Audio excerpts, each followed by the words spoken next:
Primi trasferimenti a Lavagna e qualche nuova assunzione. Clima di ottimismo per l'ASL 4, ma il cammino è ancora lungo e l'opinione del Comitato Assistenza Malati Tigullio durante l'assemblea dei soci. Un uomo può essere irregolare, ma la sua dignità è prioritaria. È il messaggio emerso a Chiavari al convegno Nessuno è illegale, a confronto il decreto sicurezza e il documento Fratellanza Umana. Da lunedì inizia la seconda tappa della visita pastorale all'ambito di Santa Margherita Ligure, Portofino e San Michele di Pagana, fitto calendario di appuntamenti con confronti sui temi del territorio e del lavoro. No ai giovani da divano, la vita si gioca con passione. L'invito del Papa alle giovani generazioni: non cedete ai compromessi e alla mediocrità, ma mettetevi al servizio degli altri con passione e coraggio. Il progetto Senegal sta prendendo corpo. L'idea di realizzare una scuola e una polisportiva a Malika, condivisa da un gruppo di volontari del Tigullio, a Chiavari la prima assemblea operativa. Fine settimana con le giornate di primavera FAI. Domani a Sestri Levante aprono al pubblico la Torre Marconi e la chiesa di San Nicolò. A San Michele di Pagana la chiesa parrocchiale e la Torre Saracena. Buonasera ai telespettatori di Tigullio Oggi. In apertura del nostro telegiornale I temi della sanità. La riorganizzazione della rete ospedaliera nell'ASL 4 sta prendendo corpo, così come alcune assunzioni di personale, ma il cammino è ancora lungo. A sostenerlo il Comitato Assistenza Malati Tigullio, che ha convocato l'Assemblea dei Soci per l'approvazione del bilancio e per il rinnovo delle cariche. L'attenzione resta alta sino al completamento del progetto, ma occorre che l'opinione pubblica sia sensibile e vigile sui temi della sanità. Sentiamo. L'Assemblea ordinaria dei soci del Comitato Assistenza Malati Tigullio ha approvato il bilancio 2018. Le cifre danno una dimensione dell'importanza del ruolo che questo ente ricopre sul territorio. 627 ammalati aiutati, oltre 5.000 euro erogati per prestazioni ed interventi a persone bisognose, poco meno di 90.000 euro per borse di studio e 10.000 euro destinati alla Fondazione per la ricerca e trapianto del midollo osseo. La voce più cospicua riguarda l'acquisto di un nuovo impianto radiologico telecomandato, recentemente inaugurato all'ospedale di Lavagna, per un valore di 244.000 euro. Al di là dei numeri, l'impegno principale del Comitato è quello di favorire l'interesse da parte dell'opinione pubblica sui temi legati alla sanità. Nella nostra ASL, ha ricordato il presidente Giancarlo Mordini, si sta respirando un venticello di novità, ma il cammino resta ancora lungo. Noi abbiamo detto che bisogna fare ancora uno sforzo per almeno completare la prima fase e portare, siccome tutte le sale operatorie sono a Lavagna ormai, portare la nefrologia e la dialisi a Lavagna, perché i dializzati hanno bisogno di avere le sale operatorie vicino a dove fanno la dialisi, e poi portare sempre a Lavagna l'anatomia patologica. Al di là delle polemiche e dei campanilismi, il piano di riorganizzazione ospedaliera, secondo il Comitato, deve procedere mantenendo tutti gli impegni assunti, comprensivi anche delle case della salute, senza favorire i grandi interessi di pochi a scapito dei bisogni di molti. Il Servizio Sanitario Nazionale dà cure gratuite a tutti e purtroppo il privato vuole la torta, la fetta di torta grossa, e in questo modo la sanità pubblica verrà distrutta. Gli abitanti del Tigullio devono essere fieri dei loro ospedali? Questo l'ho proposto. Non ci siamo ancora vicini, però ci si può arrivare con la volontà, con la forza di tutti. E al tema della sanità e dei temi dell'ASL 4 sarà dedicata la trasmissione direttamente in onda lunedì sera alle 21:10 su Telepace 1 al canale 15. Ospite in studio, tra gli altri, l'assessore regionale alla salute Sonia Viale. Si è svolta questo pomeriggio nella sede dell'Anfas Tigullio Est, in via San Francesco a Chiavari, la consegna del ricavato delle iniziative di solidarietà messe in campo dal Rotary Club Chiavari Tigullio e dalla Proloco di Levi. Complessivamente, nelle mani della presidente Egle Folgori, sono state date 2 buste con la somma complessiva di 30.000 euro, che servirà per coprire le spese necessarie all'installazione del nuovo ascensore. L'impianto, che è già in funzione, rispetto al precedente collega anche il terzo piano, nel quale sono stati realizzati gli spazi per 2 appartamentini indipendenti e per il centro residenziale che sta attendendo le autorizzazioni da parte della Regione per poter finalmente essere aperto e utilizzabile. Dopo la consegna delle buste, nella sala mensa del centro di via San Francesco si è svolto un piccolo momento conviviale al quale hanno partecipato anche gli ospiti della struttura. Nessuno è illegale, è il tema del convegno che si è svolto in Casa Marchesani a Chiavari, a confronto 2 testi, il decreto sicurezza e la fratellanza umana. Tra i relatori il francescano Fra Luca Pozzi, l'avvocato Angelo Pittaluga e il sindaco di Sori Paolo Pezzana. Vediamo. La dignità dell'uomo viene prima del suo essere riconosciuta da qualcuno, non è data e non è concessa. Una persona può essere irregolare secondo la legge, ma la sua dignità è sempre autentica. Da questo concetto ha preso le mosse il convegno Nessuno è illegale, promosso dalla Caritas diocesana. Sul tavolo un confronto tra 2 testi. Il primo è il decreto sicurezza del governo italiano, considerato dai relatori un documento confuso, portatore di insicurezza e paura.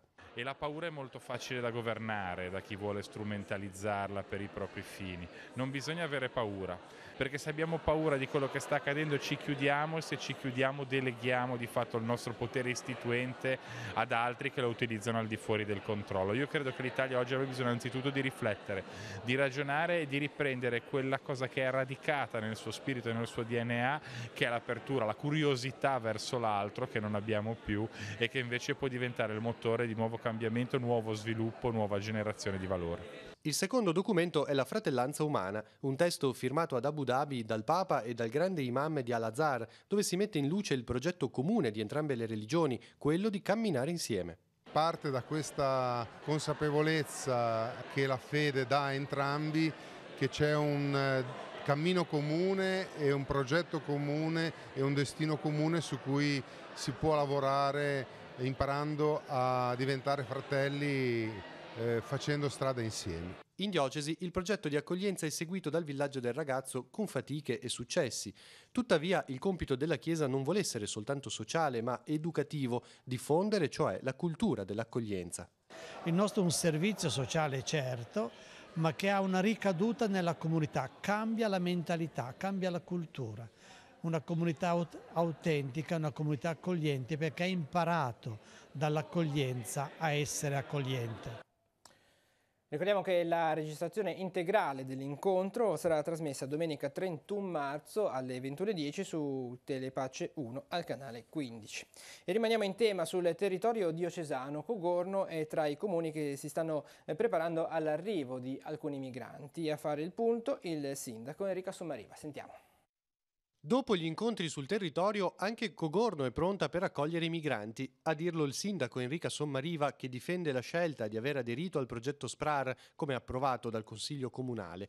Ad oggi le cose sono cambiate, il piano di accoglienza si chiama SIPROIMI, ma in sostanza Cogorno evita così l'apertura dei CAS e potrà ospitare solo persone riconosciute dallo Stato, come aventi diritto a restare sul territorio nazionale, ad essere protetti e portati verso l'indipendenza abitativa ed economica. Insomma, adesso possiamo partire, abbiamo avuto una visita da parte del Ministero, del responsabile, ha visto il primo alloggio che è stato messo a disposizione dalla parrocchia qui di San Salvatore e altri dove verrà una famiglia e altri 2 adulti invece verranno all'interno del villaggio del ragazzo.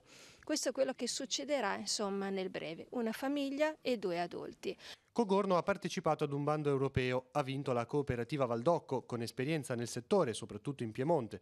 Ora resta da capire quali migranti arriveranno e quando. La cosa è questa, saranno qua per 6 mesi in cui dovranno imparare l'italiano, imparare un mestiere e quant'altro e nel frattempo potrebbero essere anche qualcosa di più dei 6 mesi, ma è sempre comunque un accompagnamento verso la loro totale indipendenza, questo sì. Cogorno dunque pronta, ribadisce la Sommariva, forte degli incontri con le famiglie residenti che daranno una mano e di quelli con le associazioni. È anche positivo il fatto che sia una famiglia con dei bambini e anche 2 persone solamente, quindi che si possa anche cominciare gradualmente. Essere da soli con Santa Margherita ad aver scelto lo SPRAR nel nostro Tigullio sicuramente è stata una cosa poco facile, nonostante, come abbiamo visto, in altre parti d'Italia, compreso il Piemonte qua vicino, da cui arriva la Valdocco, sia invece un'esperienza che ha coinvolto addirittura amministrazioni diverse, tante, e che si sono messe insieme per fare questo progetto. Lunedì alle 18:30 si riunisce il Consiglio Comunale di Cogorno. 8 i punti iscritti all'ordine del giorno. All'esame dell'Assemblea il documento unico di programmazione, le aliquote comunali IRPEF, Tari, Tasi e IMO e l'approvazione dello schema di bilancio previsionale 2019-2021. La cronaca: un uomo di 65 anni è stato colpito alla testa da un albero che stava tagliando. È successo intorno a mezzogiorno a Santo Stefano d'Aveto. L'uomo è stato soccorso dai medici del 118, ha riportato un serio trauma cranico commotivo. In codice rosso è stato trasferito prima con l'ambulanza della Croce Rossa di Santo Stefano d'Aveto e poi in elicottero al pronto soccorso dell'ospedale San Martino di Genova. Sul posto sono intervenuti anche i carabinieri. E grazie agli impianti di videosorveglianza i carabinieri di Sestri Levante sono riusciti a risalire agli autori di un furto all'interno di un'autovettura parcheggiata in città. 2 sconosciuti lo scorso mese di dicembre, dopo aver rotto il finestrino della vettura, si erano impossessati di un borsello contenente documenti e una tessera bancomat con la quale avevano prelevato 200 euro. A seguito della denuncia del proprietario, i militari dell'Arma hanno avviato le indagini sino all'individuazione degli autori denunciati per furto aggravato in concorso e utilizzo di carta di pagamento.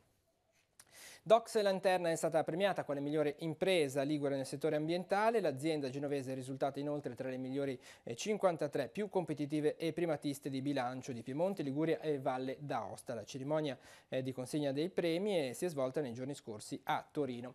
E restiamo fuori dalla Liguria perché si è siglato un patto, andiamo a leggere la notizia sul sito di ANSA Liguria, a Courmayeur, patto di amicizia tra il Courmayeur e Portofino. Valle d'Aosta e Liguria tra le regioni più belle del mondo. Valle d'Aosta e Piemonte Liguria sono una filiera turistica straordinaria, lo afferma il presidente della regione Liguria Giovanni Toti, che ha scelto gli oltre 2000 metri di Skyway, la funivia del Monte Bianco, per lanciare la stagione turistica estiva della Liguria. Oggi i piedi sono nella neve, afferma Toti, ma il cuore è nella piazzetta di Portofino, che dal 6 di aprile torna raggiungibile dalle auto. Sarà l'occasione per una grande festa che apre la stagione primaverile dei grandi ponti, per dire che l'Italia è bella tutta dal posto più alto a livello del mare. La Liguria tutta, la Val d'Aosta, ma anche Portofino e Courmayeur suggellano un patto d'amicizia tra 2 regioni e tra 2 località turistiche tra le più belle del mondo. Queste le parole del presidente della regione Giovanni Toti. E restiamo nel Tigullio occidentale perché prosegue il cammino del vescovo nelle comunità della diocesi. Lunedì prenderà avvio la seconda tappa della visita pastorale che toccherà le comunità dell'estremo ponente del Tigullio, Portofino, Santa Margherita Ligure e San Michele di Pagana. Qui il cammino d'ambito è già partito da circa 2 anni. Nel fitto calendario di appuntamenti e anche momenti di confronto sui temi del territorio e del lavoro. Sentiamo. La seconda tappa della visita pastorale di Monsignor Alberto Tanasini alla diocesi sarà nel Tigullio occidentale e riguarderà l'ambito di comunione delle parrocchie di Santa Margherita Ligure, Portofino e San Michele di Pagana. Proprio come era accaduto nelle valli Gravelli e Stulla, il pastore della diocesi trascorrerà le prossime 2 settimane in queste comunità che già stanno portando avanti un cammino comune. 7 le parrocchie coinvolte, distribuite su 3 comuni ma vicine geograficamente: Santa Margherita, San Siro, San Giacomo di Corte, San Lorenzo della Costa, Nozzarego a Santa Margherita Ligure, San Martino a Portofino e San Michele di Pagana a Rapallo. In queste realtà l'esperienza di comunione è stata avviata 2 anni fa con i tavoli di lavoro sinodale sui 5 verbi di Firenze. La visita prende avvio lunedì 25 marzo con la Santa Messa concelebrata da tutti i sacerdoti e religiosi nella chiesa di San Giacomo di Corte alle 9:30. Nello stesso giorno, in un orario serale alle 19:30, nella chiesa di San Siro si terrà la liturgia della parola con il saluto del vescovo, cui farà seguito un momento di convivialità. Nei giorni successivi Monsignor Alberto Tanasini avrà tanti momenti e occasioni di incontro con tutti i fedeli delle 7 parrocchie, visitandole e celebrando l'Eucaristia nelle varie chiese nella cappella della casa di riposo Pellerano Rainusso. Il vescovo dedicherà anche molto tempo per i colloqui personali con i fedeli che ne faranno richiesta. 2 momenti pubblici più importanti: venerdì 29 marzo alle 21 al Teatro Cinema Centrale di Santa Margherita Ligure l'incontro dal titolo La popolazione e il vescovo si interrogano, ovvero una serata in cui cui ci potrà essere un libero confronto e dialogo. Altro momento significativo sarà con il mondo imprenditoriale del lavoro, che in questa realtà è soprattutto legato al settore turistico. Con il Vescovo ci saranno anche rappresentanti degli operatori, degli amministratori e degli enti che hanno il compito di tutelare il patrimonio artistico e paesaggistico in questo meraviglioso angolo di Liguria. L'appuntamento è per domenica 31 marzo nei locali di Villa Durazzo, sempre a Santa Margherita Ligure. La visita pastorale terminerà domenica 7 aprile con la Santa Messa alle 10:30 nella Basilica di Santa Margherita Vergine Martire, presieduta dal Vescovo Tanasini. Per dar modo a tutti di partecipare a questo momento conclusivo, nella prima domenica di aprile saranno sospese le celebrazioni eucaristiche nelle altre chiese cittadine, tranne che alle 8 nella chiesa di San Siro. In occasione della festa dell'Annunciazione di Maria domani al Santuario delle Grazie a Chiavari si festeggia Nostra Signora delle Grazie. Alle 11:30 la Santa Messa sarà presieduta dal Vescovo Monsignor Alberto Tanasini. Seguirà un momento di fraternità. Lunedì la Santa Messa delle 18 sarà presieduta dal Rettore del Santuario Don Giacomo Canepa. No ai giovani da divano, la vita si gioca con passione. In aula Paolo VI, Papa Francesco ha incontrato gli studenti di un istituto di Padova rispondendo ad alcune domande. In un dialogo aperto il pontefice ha invitato tutti i giovani a non cedere ai compromessi e alla mediocrità, ma a mettersi al servizio degli altri con passione e coraggio. Sentiamo. Non siate giovani appassiti, in pensione prima del tempo. Nella vita imparate a rischiare raggiungendo mete importanti. Così Papa Francesco agli studenti dell'Istituto Vescovile Gregorio Barbarigo di Padova, ricevuti in aula Paolo VI. In un clima di gioia e di spontaneità il pontefice risponde a braccio alle domande di una ragazza e di due ragazzi e ricorda che nella vita niente è gratis, solo l'amore di Dio. Di qui l'invito ad andare sempre avanti nello sforzo di ogni giorno, ripudiando ogni forma di mediocrità, così come la cultura della morte, del silenzio complice e dello scarto. Ai numerosi ragazzi presenti Papa Bergoglio chiede di essere concreti, di non fare scelte da laboratorio, mosse da un semplice interesse economico, ma di mettersi al servizio degli altri, di guardare l'orizzonte con passione e audacia. I giovani devono essere inquieti, non da divano, in cammino, sempre cercando di più, con la memoria delle radici, ma guardando l'orizzonte, e appassionati. È brutto incontrare i giovani appassiti. I giovani appassiti sono coloro che mettono la sua gioia nelle cose superficiali della vita, no? E non vanno in profondità alle grandi domande. Appassionati. La vita si gioca con passione.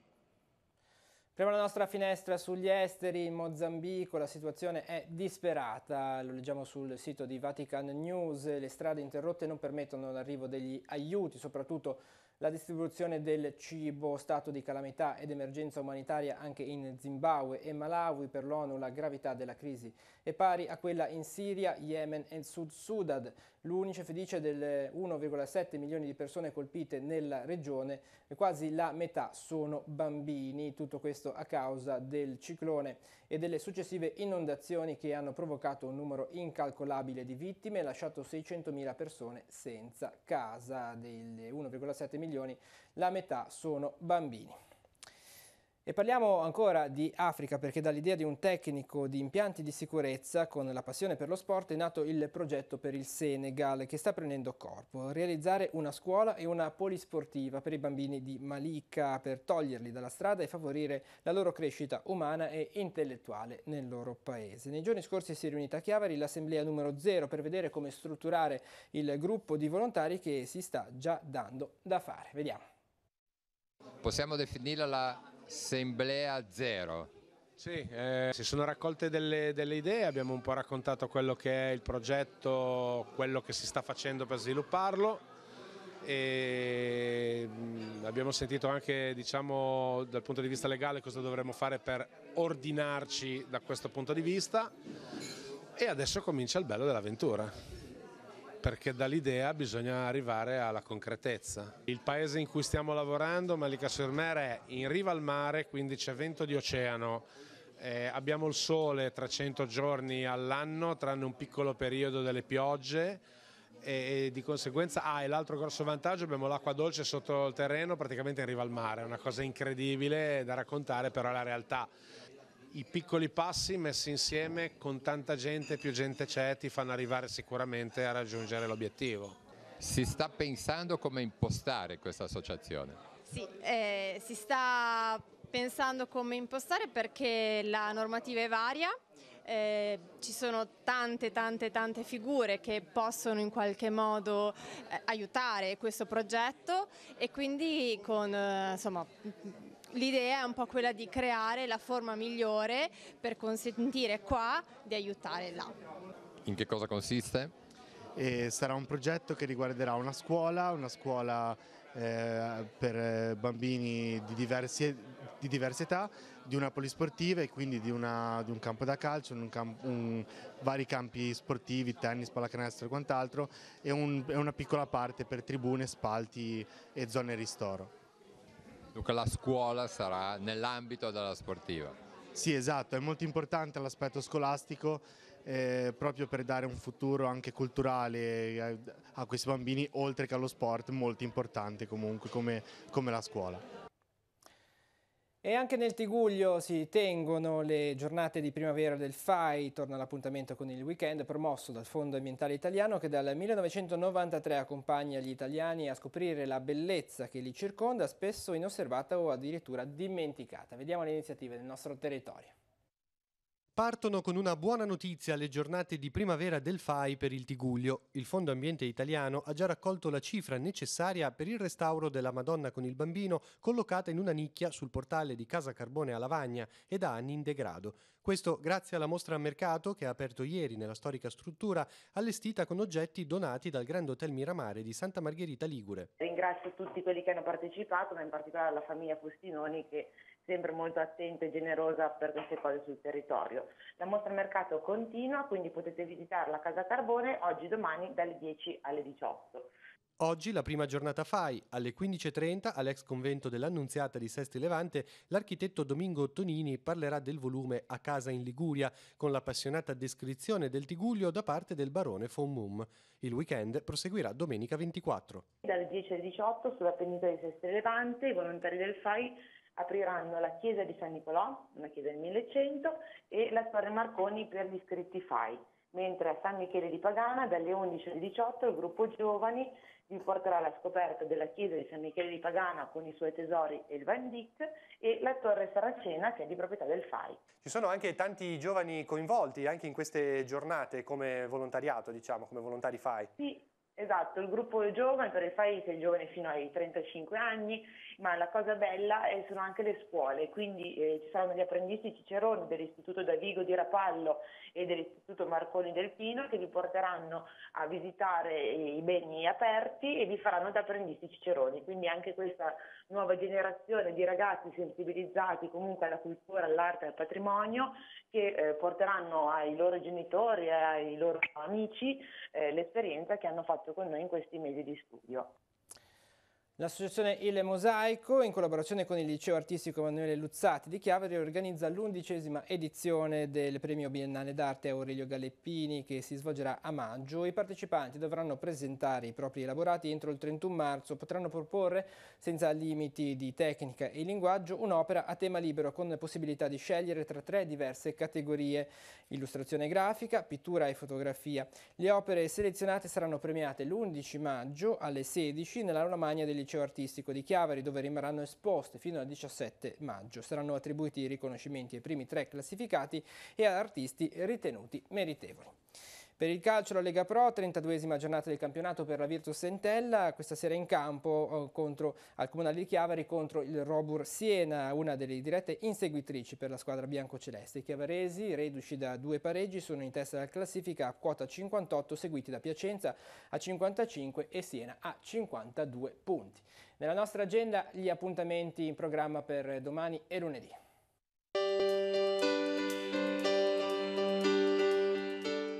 Appuntamenti in agenda per domenica 24 marzo. A Santa Margherita Ligure si va a pesca d'immondizia per l'iniziativa Salviamo il nostro litorale. Alle 8 ritrovo dal parcheggio dell'ex cantiere Espertini. Dalle 9 tutti in spiaggia a raccogliere i rifiuti. Al termine premiazione e piccolo rinfresco. Nella palestra della Casa della Gioventù di Rapallo, a partire dalle 9.30, va in scena la seconda prova del campionato regionale di ginnastica ritmica squadre allieve.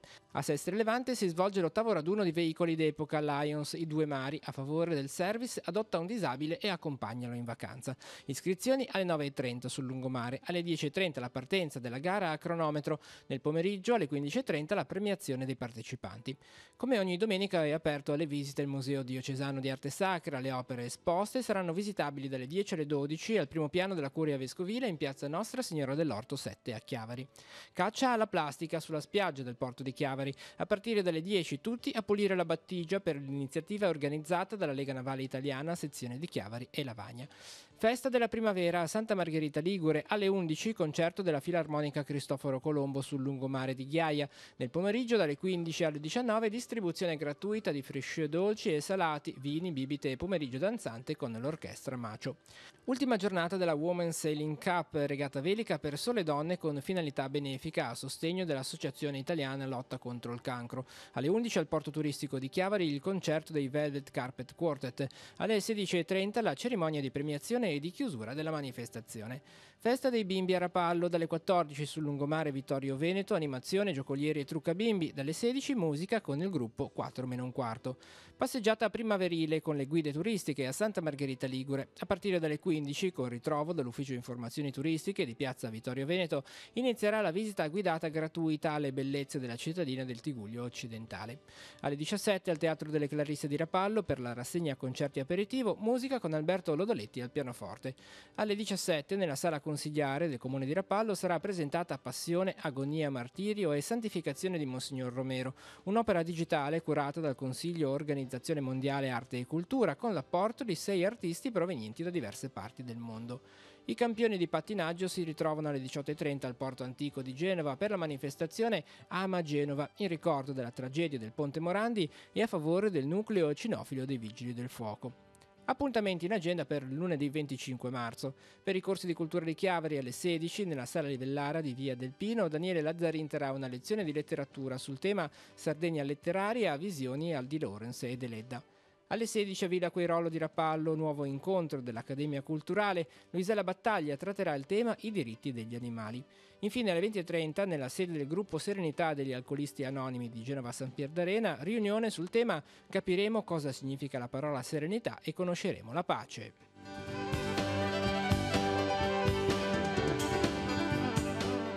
Con l'agenda di Telepace si conclude questa edizione di Tigullio oggi. L'informazione torna lunedì mattina alle 7.30 con la nostra rassegna stampa. Continua sul nostro sito teleradiopace.com e sul canale 187 Telepace News. Grazie per essere stati con noi, buon proseguimento di serata e buona domenica.